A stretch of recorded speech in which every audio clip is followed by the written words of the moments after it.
এটা খুলবেন না আজকে আপনাদের তেল দিতে নিতে তো মার্কেটে দিয়ে হয়ে গেছে দুষ্টামি ভাইসলামি করতে বসে ব্যবসা করতে বসে আপনার ফৌজ দিয়ে দিন বন্ধ করে তালা এটা খুলবেন না। যারা আছেন তারা আমাদের প্রাইম মিনিস্টারের বন্ধু এরকম পরিচয় দেন। এমন হয়েছে যে পলকের মতো ইন্টারনেট বন্ধ করি নাই, ইন্টারনেট বন্ধ হয়ে গেছে। আমরা তো রাজনীতি করি নাই, আজকে মনে হচ্ছে যে রাজনীতি না করাটা মনে হয় ভুল হয়েছে। হুমকি দিছে, এখন একটা শোরুম বন্ধ করছে, সামনে সবগুলো বন্ধ করে দিবে। যদি শহীদ ওসমান হাদির মতো কেউ একজন ঠাস করে একটা গুলি মারে, ওনারা যখন এসেছেন তখন ওনারা পুলিশ সাথে নিয়েই এসেছেন। পুলিশ নিজেই দোকান বন্ধ করেছে, এখানে মব সৃষ্টি করছে, পুলিশ বন্ধ করে দিচ্ছে। ওসি সাহেবের সাথে আমার টেলিফোনে কথা হয়েছে। ওসি সাহেব বলল যে আমরা দোকান বন্ধ করি নাই, দোকান খোলার পারমিশনও আমি আপনাকে দিতে পারছি না। তো উনি বললেন যে যারা বন্ধ করছেন তাদের সাথে যোগাযোগ করেন, তাদের সাথে কথা বলে তারপরে ওপেন করতে পারলে ওপেন করেন, আমি কিছু করতে পারবো না। এমন হয়েছে যে পলকের মতো ইন্টারনেট বন্ধ করি নাই, ইন্টারনেট বন্ধ হয়ে গেছে। তো ওনারা বন্ধ করছে, সিসিটিভি ক্যামেরার মধ্যে আছে, আপনারা আমাদের সিসিটিভি ক্যামেরা দেখতে পারেন, মার্কেট কর্তৃপক্ষের সিসিটিভি ক্যামেরা দেখতে পারেন। ঘটনার দিন রাতে আমাকে হাতিরঝিল থানা ওসি তিনি আমাকে ফোন দিয়ে বললেন যে এই ঝামেলাটা এখানেই আপনারা সমাধান করে নেন, নিজেরা সমাধান করে নেন, কারণ ওনার সাথে আপনি পেরে উঠবেন না। ওনার অনেক ক্ষমতা, অনেক পাওয়ার। আমাদের মাননীয় প্রধানমন্ত্রী তারেক রহমান সাহেবের বন্ধু, সেই ক্ষেত্রে ওনার সাথে পেরে উঠবেন না, উনি আমাকে বদলি করে দিবে। তো এইরকম ভয় পাওয়া লোক দিয়ে এরকম একটা এলাকা চলতে পারে না। না না না, কোনো ম্যাজিস্ট্রেট ছিল না। ম্যাজিস্ট্রেট কেন থাকবে? আমরা এখানে কোনো 2 নম্বরই ব্যবসা করি না, আমরা এখানে লিগ্যাল বিজনেস করছি। আমরা একটা অফার দিয়েছি, 2টা কিনলে 4টা ফ্রি, 330 টাকা পরে একটা পাঞ্জাবির দাম। যাদের প্রয়োজন, এখন আমার যে কাস্টমার তারা কখনোই প্রিন্স আর কিংসের থেকে কিনবে না, আল মোস্তাফা থেকে কিনবে না, কারণ তাদের পয়সার অনেক মূল্য, তারা অনেক কষ্ট করে ইনকাম করে। সুতরাং তারা তাদের কাছে যাবে না, তাদের কাস্টমার বেজ আলাদা, আমার কাস্টমার বেজ আলাদা। আমার কাস্টমারও তাদের কাছে যাবে না, তাদের কাস্টমারও আমার কাছে আসবে না। তো তারপরও তারা একটা আক্রমণাত্মক পরিবেশ তৈরি করে পুরা মার্কেটের, তাদের স্টাফ সহ, তারা প্রত্যেকটা ব্যবসায়ী সহ, আরো কিছু বাইরের লোকজন সহ তারা আসছে। এবং আমরা সবসময় একটা আতঙ্কে থাকি।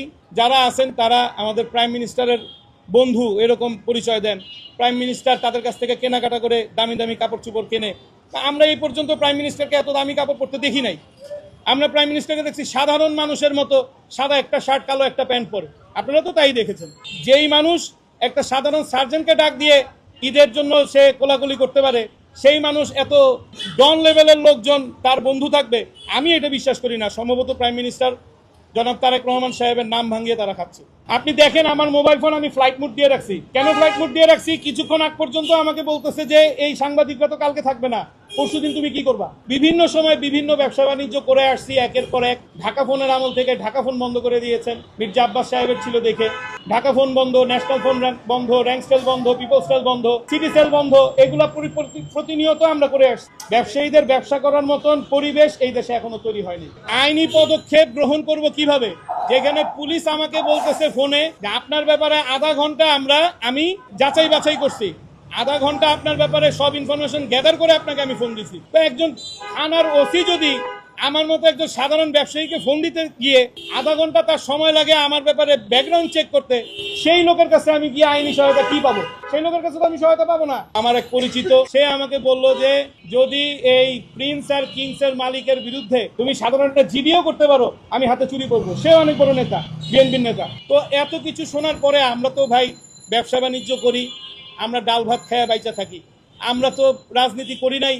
আজকে মনে হচ্ছে যে রাজনীতি না করাটা মনে হয় ভুল হয়েছে। এই সিন্ডিকেটের যে সদস্যরা আছে তারা আমাদেরকে একটা হুমকি দিছে, এখন একটা শোরুম বন্ধ করছে, সামনে সবগুলো বন্ধ করে দিবে। এবং আমি হয়তো আবার প্রবাস জীবনে ফিরে যাব এবং বাংলাদেশে হয়তো আর ব্যবসা আমার করা হবে না। পুলিশের এসআই তো সম্পূর্ণ মারমুখী ছিল এবং পুলিশের এই গেটের সামনে 4 জন পুলিশ অফিসার দাঁড়া করে দিছে, দাঁড়া করে দিয়ে তারা বন্ধ করে রাখছে। রাতের দিকে ওসি সাহেব আসছিলেন প্রিন্সের দোকানে, সে ভিতরে মোটামুটি অনেক লম্বা সময় ছিলেন। তখন এই যেহেতু ভিডিও ভাইরাল হয়ে গেছে, আমাদের গ্রাহকরা ভিডিও পোস্ট করে দিছে, ওসি সাহেব তাদেরকে এই দোকান থেকে সরাই দিছে। এর আগ পর্যন্ত এই বাইরে যে লাইট জ্বলতেছে, লাইটটাও জ্বালাইতে দেওয়া হয়নি আমাদেরকে। যে একজন থানার ওসি তিনি যদি এত ভীতু হয়ে যায়, আমি তো সাধারণ মানুষ, আমি কোথায় যাব? আমি কোনো আইনি পদক্ষেপ নেই নাই। বর্তমান আইন ব্যবস্থার উপর আমার সংশয় আছে, আমি ভীতু। তাদের কাছ থেকে আমি পরিপূর্ণ ইনসাফ পাবো এই বিষয়ে আমার শতভাগ অনিশ্চয়তা আছে। আমি স্বরাষ্ট্র মন্ত্রীর মহোদয়ের কাছে অবশ্যই জানাবো যে আইন শৃঙ্খলা বাহিনীদের আসল কি কাজ, সেই কাজটা তাদেরকে একটু বুঝিয়ে দিবেন, যাদের কারণে বর্তমান সরকার প্রশ্নবিদ্ধ হবে। গরিব মানুষ কেনাকাটা করতেছে ঈদের আনন্দ করার উদ্দেশ্যে, সুস্থ মস্তিষ্কের মানুষ এই প্রতিষ্ঠান বন্ধ করতে পারে না।